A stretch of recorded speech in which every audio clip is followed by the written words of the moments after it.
When you think about anime that has the most success with video games, you think about Dragon Ball when they released their Dragon Ball, their line of video games.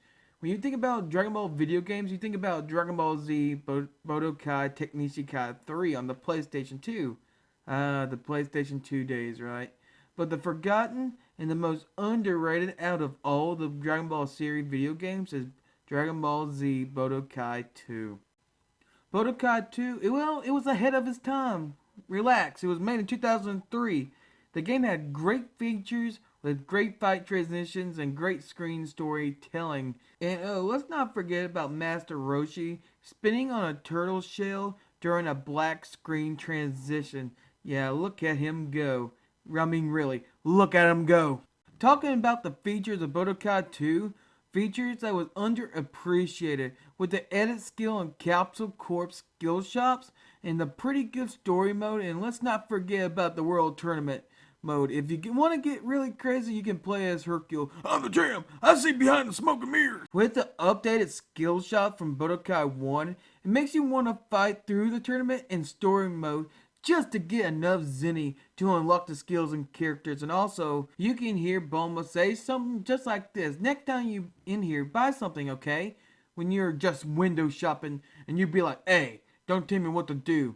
Budokai 2 had more characters than the last game. They have different attire for almost each character, from Vegeta first form to Majin Vegeta and all his different attires.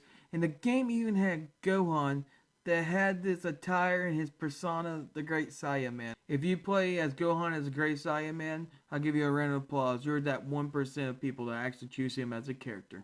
With those characters, you're also going to have fusions, just like Vegito, Piccolo Kami fusion, and Gotenks. Well, the funny thing is about Gotenks fusion is when you press the wrong button during the fusion dance, well, you're going to see a few outcomes that make you want to say the fuck or bust out laughing. The most crazy thing is, basically you can fuse Goku and Hercule together. Yeah, crazy in it. And Tien and Yamcha. I mean, who wants really want to be paired with this guy? But now, we go to the main part that is most unappreciated and also goes along with the fighting style. Talking about the story mode. Yeah, I mean, what's so cool about a map with characters as chess pieces of some boring kids game? Well, think about it this way. The game actually makes you think and give you a challenge. When you meet the opponent, it has pretty good storytellings with their brief dialogue back and forth. And to come to think of it, it was actually quite pretty entertaining when I was a kid playing with my cousin with this game.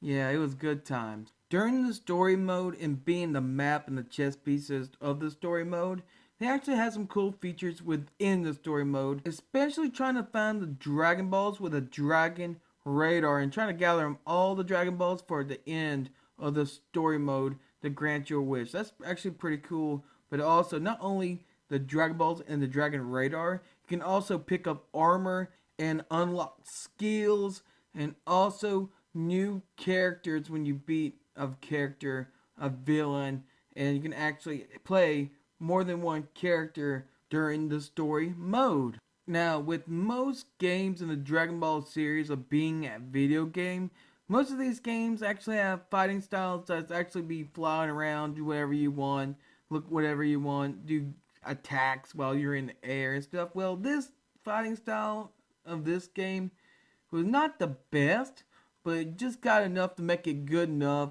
and make it fun and awesome skill combos for the KO. And also they have the cheat sheet, so you have to pause back and forth just to know what buttons to click for the combo you want to use and get the KO.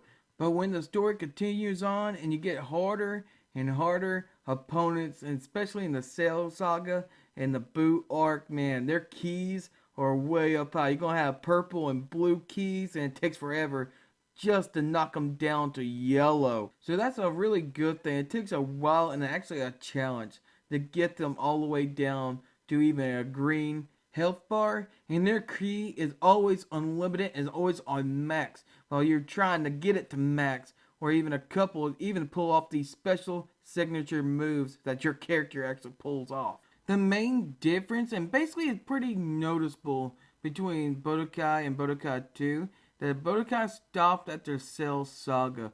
And the greatest thing is, in the most complete game up to this date in the Dragon Ball video game series, is that it completed all the way to the Majin Buu arc and the end of the Majin Buu arc. And don't get me started about how it was a terrible choice of wishes during the time when they gathered all the Dragon Balls and Shenron appeared. Yeah, not the best wishes. I was kind of disappointed in that. But speaking about being disappointed, the only bad thing about this game and actually disappointed was I was actually disappointed when they got some of the story wrong, like Raditz talking to Kakarot about the Dragon Balls, coming after him because the Dragon Balls. So not really how the story started. And having other villains and other arcs that don't belong during the story mode is like, why is Frieza here in the Buu arc, right? But besides all that, overall, this game was good.